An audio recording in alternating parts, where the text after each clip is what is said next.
What inspired your homeless philanthropy efforts, including Gotham Soup Kitchen? Homelessness to me it's just frankly ridiculous in the United States.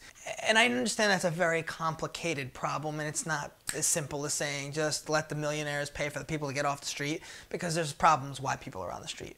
I was in San Francisco. I'd seen a homeless guy on the street. He asked me if he could sing for me. He had a great voice. He sang. I sat down with him. We shared a pizza. We started talking.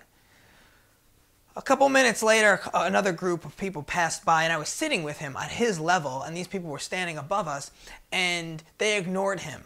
And just me having that perspective and sort of looking up and being in his shoes for that moment in time, I found that completely disgraceful, because he's a man, a human being, just like the people that were there ignoring him, and sort of bringing that humanity back to people when they see or hear or smell a homeless person. It's the instant turnoff, and it's not their problem.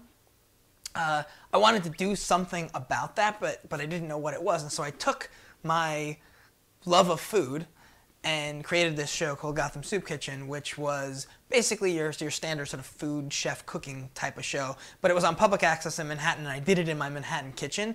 And then I took all the food that I cooked and went out to my park near where I lived at the time and gave it all to the homeless guys, who I'd befriended over the course of the show, which ran for like 3.5 years. And how did they react when you brought the food? How did the homeless people react as you brought them food and built a relationship with them?